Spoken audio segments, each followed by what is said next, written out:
Assalamualaikum warahmatullahi wabarakatuh. Hamdan wa syukran liman qala fi kitabihil karim wa huwa astaqul qailin. A'udzu billahi minasyaitonir rajim. Bismillahirrahmanirrahim. Wa ma atakumur rasulu fakhudhuhu wa ma nahakum anhu fantahu. Shadaqallahul azim, amma ba'du. Hadirin ma'asyiral muslimin hafizakumullah. Kajian kitab hadis kitab Riyadhus Shalihin pada malam hari ini telah sampai pada bab al-amru bil muhafadzati ala sunnati wa adabiha, perintah menjaga sunnah dan adabnya. Sunnah dalam kajian ilmu hadis itu pengertiannya beda dengan sunnah dalam kajian ilmu fikih. Kalau kita ngaji fikih, ketika menyebut kalimat sunnah, maknanya adalah salah satu nama hukum. Jadi hukum itu ada wajib, ada sunnah, ada makruh, ada mubah, ada haram. Nah, sunnah itu artinya jika dikerjakan dapat pahala, ditinggalkan tidak berdosa. Itu hukum sunnah. Tapi kalau sunnah dalam kajian ilmu hadis, maksudnya adalah tindakan atau perbuatan dan ucapan Rasulullah Shallallahu Alaihi Wasallam. Kemudian nanti akan beda lagi ketika di masyarakat ada yang menyebut dia sedang sunatan. Nah, maknanya sunatan ini bukan menjalani hukum sunnah atau sunnah dalam ilmu hadis, tidak, tapi maksudnya mengkhitankan anaknya. Di sama-sama kata-kata sunnah atau sunat ternyata beda-beda pengertiannya.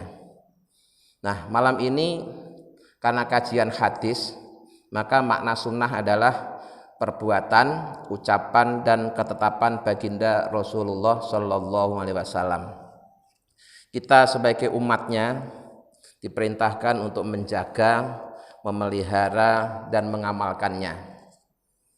Kemudian ayat-ayat Al-Quran yang memerintahkan kepada kita untuk mengikuti baginda Rasulullah SAW itu sudah sangat banyak sekali, yang pada pengajian yang lalu sudah kita bacakan bahwa Allah berfirman, jika kita sebagai umat Islam ngaku cinta kepada Allah, maka cinta itu harus dibuktikan dengan mengikuti Rasulullah. Nah, jadi kalau kita ngaku cinta Allah, maka pengakuan kita itu harus dibuktikan dengan mengikuti apa yang diperintahkan oleh Rasulnya dan menjauhi apa yang dilarang oleh Rasulnya. Jadi Allah itu sangat sayang kepada umatnya. Selain memberikan tuntunan, Allah juga mengutus para Rasul untuk dijadikan contoh, sehingga ketika seorang tidak bisa memahami perintah dan larangan Allah, dia cukup melihat bagaimana Rasul memberikan prakteknya atau contohnya. Misalnya Allah merintahkan umat Islam untuk sholat. Itu memang di dalam Al-Quran tidak dijelaskan secara rinci tentang tata cara sholat dan sholat apa saja yang harus dikerjakan. Tapi kemudian Rasulullah lah yang memberikan contoh bahwa sholat yang harus dikerjakan itu adalah misalkan sholat 5 waktu, terus cara mengerjakannya harus begini, begini dan seterusnya, sehingga kita sebagai umatnya tinggal meniru. Nah, untuk orang yang hidup di masa Rasulullah, dia mudah karena bisa langsung nyontoh ke Rasulullah. Sementara kita ini hidup di masa yang jaraknya dengan Rasulullah itu sudah 1440 tahun. Sudah sangat lama, sehingga kalau kita mau mencontoh Rasulullah langsung tidak mungkin, karena memang kita tidak pernah ketemu Rasulullah. Tapi Allah juga masih sayang kepada kita dengan menjadikan para ulama sebagai pewarisnya para nabi. Artinya ketika seorang tidak bisa nyontoh langsung ke Rasulullah karena memang tidak pernah ketemu Rasulullah, ya dia cukup dengan berguru kepada para ulama. Tentunya ulama yang warasatul anbiya, ulama yang ilmunya itu sanadnya sambung sampai ke Rasulullah, bukan sekedar yang ngaku-ngaku sebagai ulama tapi ilmunya tidak jelas. Nah, ayat-ayat yang lain yang memerintahkan kita untuk menjaga sunnah dan adabnya itu juga sangat banyak sekali.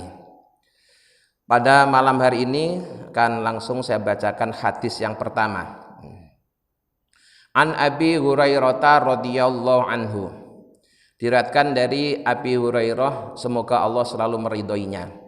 Anin Nabi, dari Nabi Muhammad sallallahu alaihi wasallam, qala, beliau bersabda, "Da'u, tinggalkanlah olehmu, ni aku, ma taraktukum, sesuatu yang aku tinggalkan buat kalian."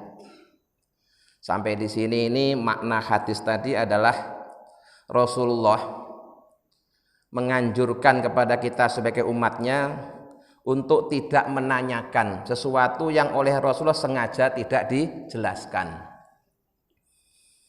Ya, jadi kalimat ini memberikan pengertian kepada kita untuk tidak menanyakan sesuatu yang memang Rasulullah sengaja tidak menjelaskan. Karena kalau kita bertanya nanti kemudian diberikan penjelasan, maka akan mempersulit diri kita. Ya. Hal ini sebagaimana dikatakan Rasulullah dalam sabda berikutnya, innama ahlakaman, sesungguhnya yang membuat hancurnya umat karena qablakum, yang hidup pada masa sebelum kalian, adalah kasratu su'alihim, itu banyaknya pertanyaan mereka, wahtilafuhum, dan perselisihan mereka, ala anbiyaihim, terhadap para nabinya. Tentunya umat sebelum umatnya Nabi Muhammad, yaitu sering disebut dengan kaum Bani Israel. Umatnya Nabi Musa dan umatnya Nabi Isa itu sering disebut dengan Bani Israel. Dalam sejarah sangat terkenal, yaitu di surah Al-Baqarah. Al-Baqarah itu maknanya kan sapi betina, karena di dalamnya ada cerita yang terkait dengan sapi betina. Kisah ringkasnya demikian. Suatu hari terjadi pembunuhan misterius, pembunuhan yang tidak diketahui siapa pembunuhnya. Karena mereka mempercayai ada seorang Rasul yang bisa komunikasi dengan Allah, maka mereka itu minta kepada Rasul tadi untuk nanya kepada Allah tentang siapa pembunuhnya. Akhirnya diturutilah oleh Rasul tadi. Rasul mohon kepada Allah agar ditunjukkan siapa pembunuh yang sesungguhnya. Nah, ketika itu Allah memberikan solusi.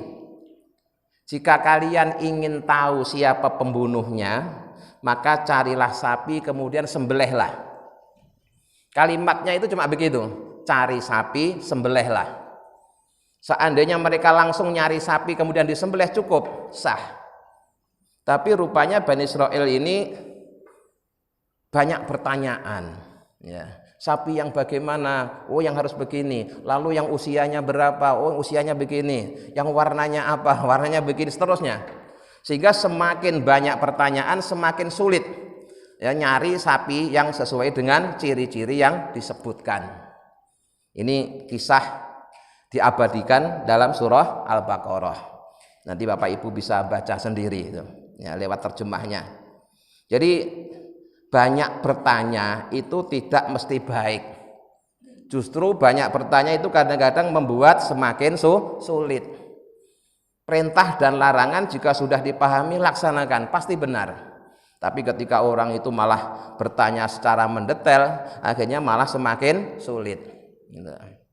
Makanya pertanyaan itu tidak mesti harus dijawab. Salah seorang ulama besar, Pak, yang paling pelit memberikan jawaban itu Imam Malik.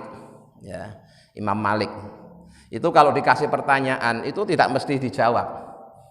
Bahkan kalau toh mau menjawab itu hanya sebagian saja. Misalkan pertanyaannya ada 40 gitu, paling dijawab 4 atau 8 gitu aja. Yang lainnya tidak dijawab. Karena sangat selektif. Imam Malik itu hanya mau menjawab pertanyaan yang niatnya orang yang bertanya itu memang berguru. Ya. Jadi kalau pertanyaannya niat berguru itu dijawab, dijelaskan. Tapi kalau pertanyaannya hanya mempersulit atau ngajak debat, dan orang yang bertanya itu tidak selevel dengan Imam Malik, nggak dilayani, nggak usah dilayani. Kenapa? Ngabis-ngabisin waktu, gitu ya, ngabis-ngabisin waktu. Maka ada ya ulama yang saya setuju bahwa kalau ada orang bertanya, dilihat dulu, kamu bertanya itu niatnya berguru apa ngajak debat.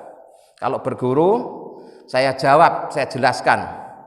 Tapi kalau hanya ngajak debat sementara ilmumu tidak selevel dengan ilmuku, aku tidak mau jawab. Ngabis-ngabisin waktu dan hanya bikin hati jadi keruh. Jadi pertanyaan tidak harus mesti dijawab. Yang dijawab itu jika niatnya yang bertanya adalah memang untuk berguru. Nah, kadang orang itu yang ditanya itu aneh-aneh ya. Nanya dalil, tapi ketika dikasih dalil tetap aja nggak percaya. Kenapa? Karena mereka tidak punya ilmunya berdalil. Ya, jadi berdalil itu ada kaifiyahnya, Pak, ada tata caranya, ada ilmunya. Ya, di dalam kajian ilmu usul fikih itu ada tuntunan bagaimana caranya berdalil Al-Quran, berdalil hadis, terus milih mana yang sahih, mana yang tidak sahih, dan seterusnya itu ada aturannya. Nah, yang bertanya ini orang yang nggak ngerti sama sekali, terus nanya dalil, dikasih dalil masih nggak percaya juga, maka yang seperti itu nggak usah dijawab. Ya, di Nabi sendiri kalau ditanya oleh umatnya tentang sesuatu yang Nabi sengaja tidak menjelaskan, itu Nabi tidak suka. Ya, Nabi tidak suka. Bahkan Nabi mengatakan, sesungguhnya hancurnya umat-umat sebelum kalian itu karena banyaknya pertanyaan. Ya, bertanya bukan untuk berguru, bertanya hanya untuk mendebat atau bertanya hanya untuk mempersulit. Wahtilafuhum, dan perselisihan mereka ala anbiyaihim, pada nabi-nabi yang Allah utus kepada mereka. Ya, jadi umat yang menentang nabi itu tidak hanya terjadi di zaman Nabi Muhammad. Di zaman nabi-nabi sebelumnya semuanya begitu, Pak. Ya. Bahkan kaum Bani Israel itu paling banyak membunuh para nabi. Ya, paling banyak membunuh para nabi. Walaupun nabi itu sebenarnya dari asal mereka sendiri, dari sama-sama suku Bani Israel, tapi banyak yang dibunuh. Apalagi Nabi Muhammad yang berasal dari luar Bani Israel, lebih mereka tentang. Fa idza nahaitukum, kata Nabi, bila aku melarang kalian an syai'in, tentang sesuatu, fajtanibuhu, maka jauhilah. Jadi kalau Rasulullah melarang, maka hendaklah kita menjauhinya. Yang harus kita jauhi itu yang memang benar-benar dilarang. Ya, bukan karena Nabi tidak melakukan. Ya, bukan karena Nabi tidak melakukan, karena Nabi tidak melakukan itu belum tentu dilarang. Ya, memang sengaja Nabi nggak melakukan saja. Tapi seandainya ada orang melakukan, apakah kemudian pasti salah? Belum tentu. Ya, yang harus dijauhi itu jika Nabi benar-benar melarang. Nah, melarang, Pak, itu nanti dalam kajian ilmu usul fikih itu kesimpulan hukumnya itu jadi dua. Ada larangan yang hukumnya haram, ada yang larangan hukumnya makruh. Itu kalimatnya sama-sama larangan, ya, sama-sama melarang. Tapi ternyata ini larangan yang status hukumnya haram, yang ini larangan tapi statusnya nggak sampai haram, hanya makruh. Nah, yang tahu seperti itu hanya para ulama yang ngaji usul fikih. Kalau perintah model begini, ini jadinya hukum larangan, larangan seperti ini jatuhnya hukum jadi haram. Ini makruh gitu. Jadi seseorang tidak cukup banyak baca terjemah, ya, terus langsung semua larangan dianggap haram. Belum tentu, ya. Tidak semua larangan itu berarti haram. Ada juga yang larangan itu ternyata hanya statusnya kalau dikerjakan itu makruh. Kemudian wa idza amartukum, dan bila aku memerintahkan kepada kalian bi amrin, tentang sesuatu, fa'tu minhu, maka datangilah mastata'tum, sesuai dengan kemampuan kalian. Di larangan Rasulullah jauhi, perintahnya kerjakan semampunya.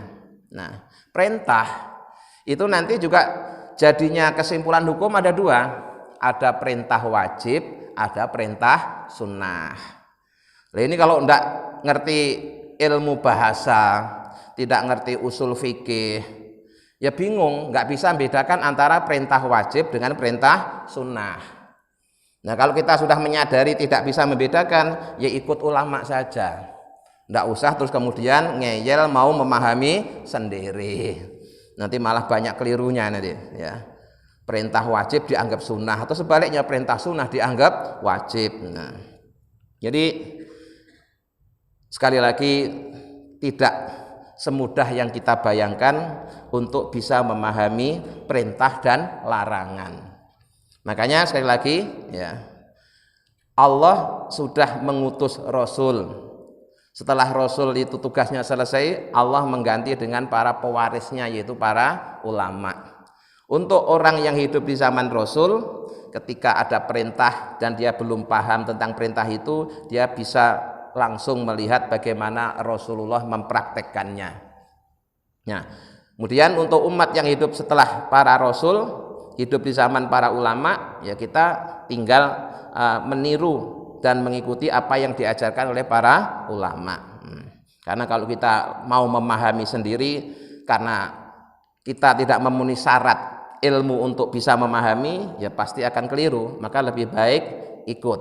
Nah, ikut itu namanya taklid. Ikut itu namanya taklid. Ya, digampangannya begini loh Pak. Ya. Kalau Bapak tidak bisa jadi supir, ya lebih baik jadi penumpang saja. Jangan kemudian tidak bisa nyupir, ngeyel, pengen nyupir sendiri. Kemungkinan nabrak. Kemudian nabrak. Nah, kalau kita tidak paham tentang ilmu kedokteran, kita ketika sakit ya lebih baik taklid kepada dokter aja. Nurut apa yang disarankan oleh dokter. Jangan terus nyari obat sendiri, ngotak-ngatik sendiri, nanti malah overdosis mati. Nah, apalagi cuma baca ilmu kedokteran, enggak kuliah kedokteran, hanya sekedar baca, ya, terus langsung dipraktekkan atau langsung buka pengobatan, ya pasti sesat lah. Ya. Wong untuk jadi dokter itu kuliahnya paling tidak 6 tahun. Ini ada orang hanya membaca buku kesehatan, habis itu langsung buka praktek dokter, ya, pasti tangkap polisi.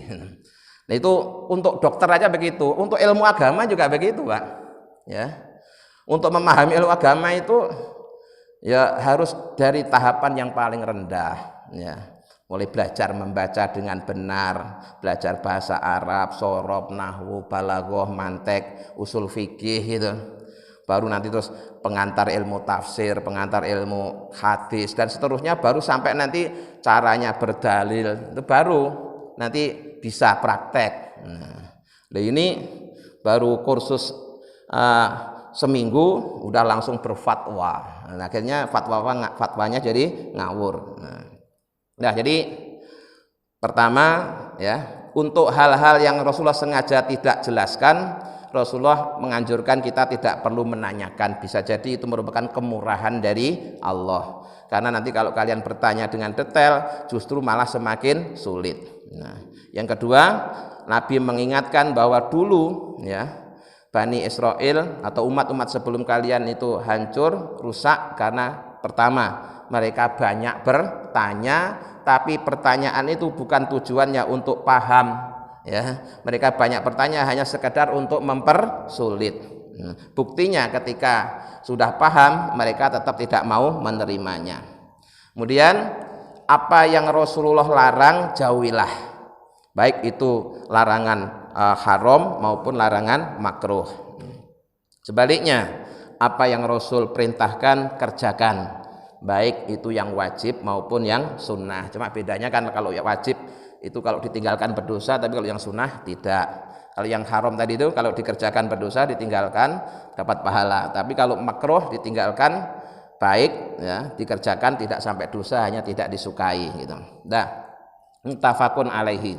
Status hadisnya disepakati kesohihannya oleh Imam Bukhari dan Imam Muslim. Asani hadis yang kedua. An Abi Najih, dari Abi Najih Al-Irbad bin Sariyah, di Abi Najih Al-Irbad bin Sariyah radhiyallahu anhu, semoga Allah meridhoinya. Qala, Abi Najih berkata, wa'adhona telah menasehati kami sapa Rasulullah SAW mau'idhatan dengan mau'idhah atau nasihat balighatan yang berkesan, wajilat yang membuat bergetar minha dari nasihat tadi apal qulubu hati, watarofat dan mengalir minha dari mau'idhah tadi apal uyunu air mata. Jadi Abi Najih Irbad bin Sariyah meriwayatkan bahwa suatu hari Rasulullah memberikan nasihat yang sangat serius, nasihat yang sangat berkesan, yang membuat orang yang mendengarkan itu hatinya bergetar, matanya menangis. Fakulna, kemudian kami para sahabat bertanya, ya Rasulullah, wahai utusannya Allah, ka'annaha mau'idhatu muwaddi'in, ka'annaha seakan-akan mau'idhah yang Tuhan sampaikan itu merupakan mau'idhatu muwaddi'in, mau'idhahnya orang yang mau pamitan. Jadi pesan-pesan terakhir lah, maksudnya begitu. Nah, fa'ausina, maka berilah wasiat kami. Itu kata sahabat. Qala, Rasulullah kemudian menjawab, usikum bitaqwallah. Nah, usikum, aku wasiatkan kepada kalian semua bitaqwallahi, untuk takwa kepada Allah, wasam'i dan mendengarkan, wa ta'ati dan taat. Nah, wa in ta'ammaro, walaupun memimpin alaikum pada kalian apa abdun, seorang budak Habasyun dari Habasyi. Sampai di sini saya jelaskan dulu ya. Di hadis ini Abi Najih yaitu Irbad bin Sariyah meriwayatkan Rasulullah pernah memberikan nasihat di hadapan para sahabat yang nasihat itu sangat berkesan. Mau'idhah ya, mau'idhah itu nasihat yang isinya itu menjelaskan sesuatu beserta akibatnya. Jadi kalimatnya begini, tidak hanya kamu harus berbuat baik, kamu harus meninggalkan keburukan, bukan sekedar itu. Tapi berbuat baiklah, dengan berbuat baik kamu akan begini. Nah, jauhi perbuatan buruk, karena perbuatan buruk itu akan begini dan seterusnya. Itu namanya mau'idhah. Jadi mau'idhah itu ya sama-sama nasihat, tapi isi nasihat itu dilengkapi akibat. Ya, ketika seorang berbuat baik akibatnya begini, ketika berbuat buruk akibatnya begini, itu namanya mau'idhah. Nah dulu Pak, pengajian umum itu sering menggunakan kalimat mau'idhah. Di acara berikutnya adalah mau'idhatul hasanah yang akan disampaikan oleh beliau al-mukarram Bapak siapa gitu. Itu dulu pakai kalimat mau'idhah. Karena makna mau'idhah itu tadi kebaikan yang disampaikan dengan cara yang baik, dan ketika menyampaikan itu dilengkapi dengan akibat. Nah, jadi menjelaskan sekaligus akibatnya. Kemudian kata-kata mau'idhah itu sekarang bergeser menjadi kata-kata tausiah. Ya, sekarang di mana-mana kan tausiah. Kalau tausiah itu artinya pesan. Pesan itu ya macam-macam namanya pesan. Ya, kadang pesan yang baik, kadang pesan yang tidak baik. Kadang pesannya baik tapi cara menyampaikannya tidak baik. Jadi menurut saya lebih sakral kalimat mau'idhah daripada kalimat wasiat. Ya. Jadi kalau wasiat itu ya bisa baik, bisa enggak baik.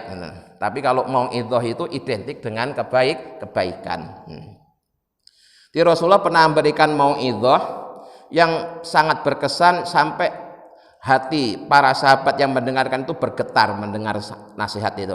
Kemudian banyak yang menangis sampai mereka itu menduga-duga jangan-jangan ini merupakan mau'idhah dari Rasulullah yang terakhir. Maka kemudian setelah Rasulullah menyampaikan mau'idhah, mereka minta agar Rasulullah memberikan pesan. Nah, sudah dikasih mau'idhah masih minta pesan, wasiat. Nah, pesan Rasulullah itu yang pertama adalah untuk selalu takwa kepada Allah. Dan pesan takwa ini menjadi salah satu rukun khutbah. Ya, itu bedanya ceramah dengan khutbah itu gitu Pak ya. Apa kalau ceramah bebas. Ngomong-ngomong apa saja boleh ceramah. Tapi kalau khutbah, baik khutbah Jumat, khutbah Idul Fitri, Idul Adha atau khutbah apa saja termasuk khutbah nikah, harus ada pesan takwa. Kalau nggak ada pesan takwa, isi khutbah itu sebagus apapun menjadi tidak sah. Nah, itu bedanya ya. Jadi khutbah itu memang beda dengan ceramah umum ya. Kadang orang khotibnya sendiri kadang kurang jeli, atau barangkali memang ngajinya hanya serampangan, nggak detail. Ceramahnya bagus tapi nggak ada pesannya takwa, nggak sah itu. Ya, walaupun bagus tapi tidak sah. Pesan takwa ini menjadi salah satu rukun khutbah. Setelah takwa, Rasulullah berpesan agar kita untuk mendengarkan dan taat kepada pemerintah, walaupun yang memimpin kalian itu adalah seorang budak, gambarnya begitu ya. Artinya kita itu diperintahkan untuk mentaati pemerintah yang sah sesuai dengan konstitusi, tidak boleh melakukan pemberontakan gitu ya. Karena adanya pemerintahan walaupun belum bisa menciptakan keadilan kesejahteraan itu tetap lebih baik dibanding tidak ada pemerintahan. Dan kalau memang mau mengganti pemerintahan harus lewat jalur yang sah, yaitu lewat konstitusi. Jadi ulama-ulama ahlu sunnah wal jamaah itu tidak pernah ada ceritanya melakukan pemberontakan kepada pemerintah yang sah. Tidak ada, Pak ya. Sabar ya, nunggu sesuai konstitusi, sesuai dengan aturan yang telah disepakati. Karena kalau kemudian setiap kali tidak cocok terus berontak, tidak cocok berontak, terus kapan kita sempat membangun, kapan kita sempat menjalankan program-program kalau gegeran terus. Dan itu banyak terjadi di dunia. Dan Rasulullah sudah mengantisipasi bahwa hal seperti itu pasti akan terjadi. Maka di hadis ini juga sekaligus menunjukkan mukjizatnya Rasulullah. Rasulullah sudah memprediksi tentang peristiwa yang akan terjadi di masa yang akan datang. Bahwa nanti suatu saat kalian akan dipimpin oleh orang yang mungkin tidak dari kalangan darah biru, mungkin dari kalangan darah merah. Kata-katanya seperti itu barangkali ya. Padahal sesungguhnya kan tidak ada, darah biru tidak ada. Cuma kan di masyarakat kita seakan-akan kalau keturunan bangsawan disebut darah biru, padahal darahnya ya merah. Tapi Nabi mengingatkan, selama dia dipilih dengan cara yang sah, walaupun dari kalangan rendah tetap harus ditaati. Harus ditaati. Wa innahu, dan sungguhnya mayya'is, barang siapa yang hidup panjang minkum dari kalian, fasayaro, maka kalian akan menyaksikan ikhtilafan, perselisihan kasiron yang banyak. Ini prediksi Rasulullah 1400 tahun yang lalu. Di Rasulullah itu sebelum wafat sudah memprediksi bahwa sepeninggal beliau barang siapa dari kalangan sahabat yang dikasih umur panjang pasti akan menyaksikan perselisihan yang banyak. Maka ternyata benar ya, ternyata benar. Begitu Rasulullah wafat, jenazahnya belum dimakamkan sudah terjadi perselisihan tentang siapa yang berhak menjadi khalifah. Begitu terus berlanjut. Nah, semua peristiwa itu justru menunjukkan kebenaran berita yang disampaikan oleh Rasulullah. Justru malah menunjukkan kebenaran berita yang disampaikan oleh Rasulullah. Kalau misalnya ya Rasulullah memprediksi bahwa nanti umatnya akan terpecah-pecah, ternyata umatnya rukun, itu Rasulullah malah dituduh bohong. Ya, Rasulullah malah dituduh bohong. Ya malah repot kan. Ya. Maka perselisihan yang terjadi di kalangan umat Islam itu ya memang harus begitu. Rasulullah sudah memprediksi itu akan terjadi. Kalau ternyata tidak terjadi, justru malah menjadikan apa yang disampaikan Rasulullah itu bohong. Padahal Rasulullah itu apa yang disampaikan pasti benar. Ya, karena di ayatnya kemarin sudah kita bacakan, wa mayantiqu anil hawa in huwa illa wahyu yuha. Rasulullah itu tidak pernah berbicara berdasarkan hawa nafsu.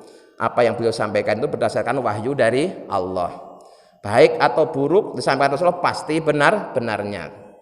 Jadi Rasulullah dulu sudah pernah berwasiat kepada kita umatnya, siapa dari kalian yang berumur panjang, kalian akan menyaksikan perselisihan di antara umat Islam yang sangat banyak.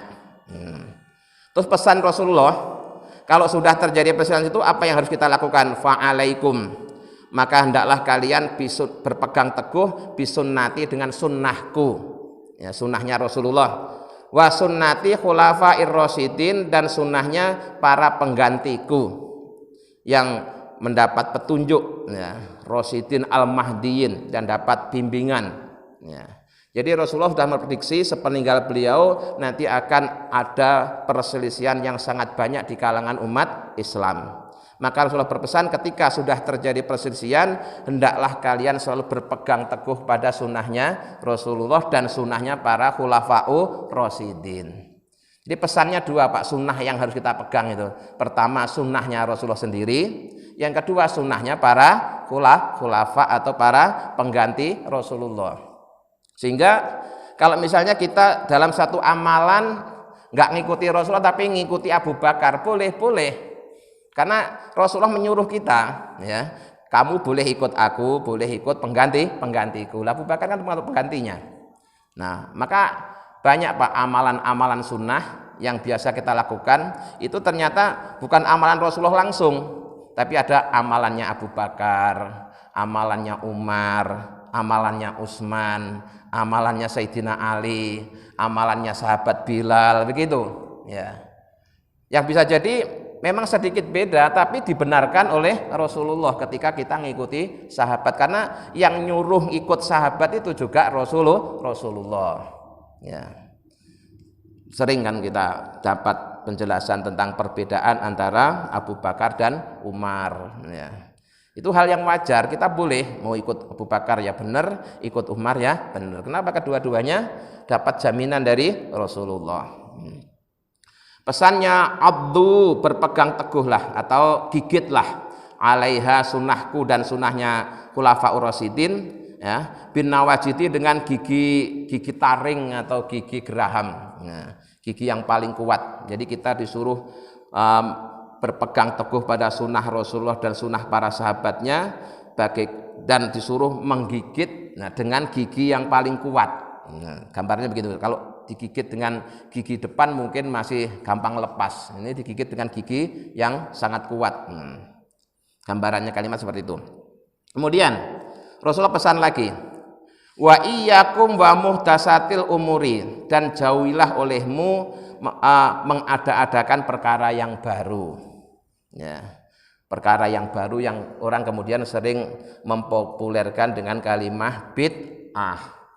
Nah, masalah bid'ah ini juga masalah yang menjadi polemik, ya, jadi polemik karena ada orang yang ilmunya terbatas tapi dengan PD-nya dia menjelaskan, ya.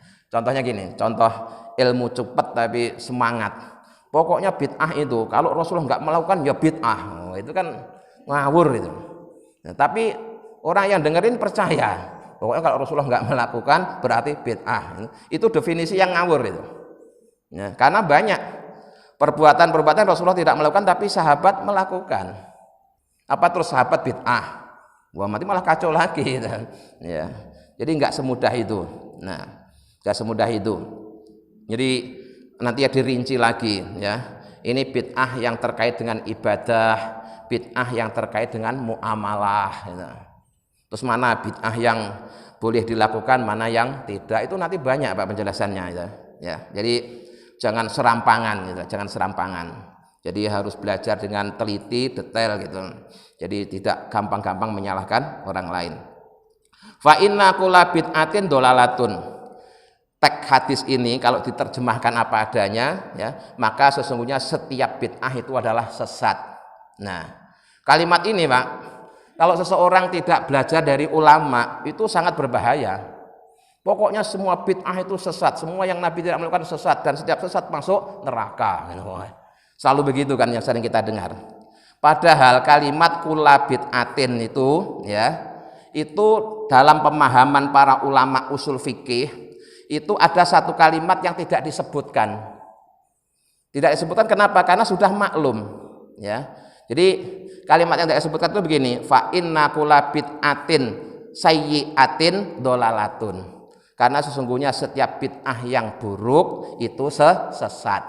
Yang sesat itu bid'ah yang buruk. Kalau bid'ah yang baik enggak sesat. Ya, banyak bid'ah yang baik. Mungkin dalam pengajian yang akan datang nanti kita kasih contohnya, ya.